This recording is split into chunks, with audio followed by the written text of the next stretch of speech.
Exercice 10, MPSI, somme et produit, somme, trigonométrie et changement d'indice. On nous demande de calculer une somme avec du cosinus, faut pas avoir peur, de prime abord. Et on nous dit séparer les termes selon la parité de quart, des pairs et des impairs. Donc 0 est pair. Je commence par le premier et je le mets en bleu, ça me fait 2 puissance 0 fois cosinus de 0 pi sur 2, donc de 0. C'est 2 puissance 0 fois 1. Plus, après c'est impair, donc 2 puissance. J'ai commencé par les pairs en bleu. Donc les en rouge, ça va être les impairs. 2 puissance 1 fois cosinus de 1 pi sur 2, donc pi sur 2. Ça me fait 2. Donc là, vous avez compris. Attendez, je vous montre ça. On se fait un petit cercle trigonométrique. Il vaut ce qu'il vaut. On était là à 0.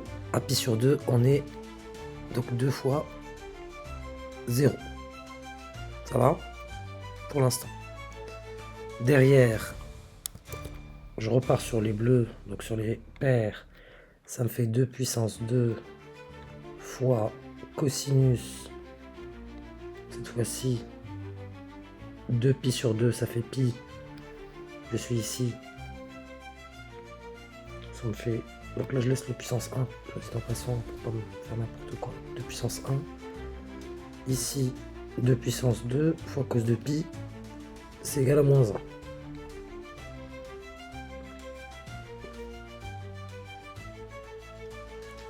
Plus, je passe à l'impair, 2 puissance 3 fois cosinus de 3 pi sur 2, c'est 2 fois 0. Vous avez remarqué que tous les impairs vont être égaux à 0. Ça sera un multiple de, enfin si passez-moi l'expression, mais un nombre fois un nombre entier fois pi sur 2. Donc soit vous êtes là, soit vous êtes ici pour les impairs, et donc ça va faire en sorte que vous aurez toujours 0. Il nous reste donc les pairs. En gros, les impairs vont s'éliminer, et donc, si je comprends bien, j'aurai 2 puissance 0 fois 1 qui reste, qui survit. Moi, je l'écrirai en bleu pour pas qu'on s'embrouille davantage. Il y a des pointillés, tout ça. Il y a des pointillés, c'est pas rigoureux, mais on fait avec. Donc là, il reste 2 puissance 0 fois 1, plus 2 puissance 2 fois moins 1, plus 2 puissance 4, parce que les pairs restent, fois 1. Vous avez compris la logique. Jusqu'au dernier, 2 puissance 2n. Donc là, le premier, c'est fois 1, il est suivi par moins 1, donc là, fois moins 1. Autrement dit, j'ai affaire à une somme que je peux écrire avec des sigma pour k variant entre... Donc vous voyez que je vais essayer de cuisiner l'expression avant pour pouvoir vous expliquer. Là, j'ai 0, là j'ai 1. Donc c'est comme si j'avais 2 puissance 2k fois moins 1 à la puissance k. On est d'accord? Qui est égal à 2 puissance 2 puissance k fois moins 1 à la puissance k. Là, ce nombre et ce nombre sont tous les deux la même puissance, donc j'applique ma formule. Donc ça me fait 2 puissance 2 fois moins 1 le tout à la puissance k. 2 puissance 2 c'est 4 fois moins 1, donc ça me fait moins 4 à la puissance k. Donc ma somme est en fait égale, pour k variant entre 0 et n, de, je l'écris comme ça, 2 puissance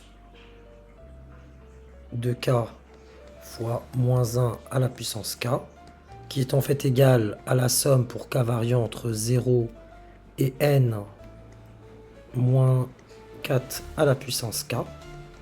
Premier terme, moins 4 à la puissance 0 fois 1 moins ma raison.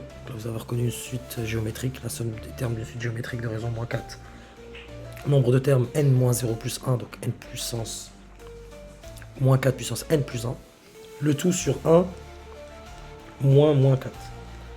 Là c'est 1, donc ça fait 1 moins 4 à la puissance n plus 1. 1 sur 1 moins 4, ça fait 5. Et cela clôture notre exercice.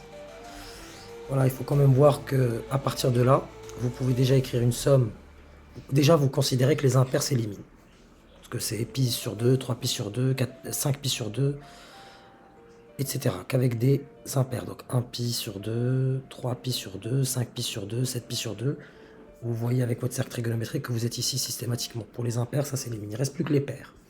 Les pairs, je les écris avec des pointillés. Ça va jusqu'à 2 puissance 2n. Et là, vous regroupez, vous vous dites, voilà, en fait, c'est la somme des 2 puissance 2, pour k variant entre 0 et n, des 2 puissance 2k fois moins 1 à la puissance k. Le moins 1, j'y ai pensé parce qu'il y avait une alternance entre le 1 et le moins 1. Et derrière, vous cuisinez, passez-moi l'expression, et vous aboutissez à votre somme qui donne ce résultat.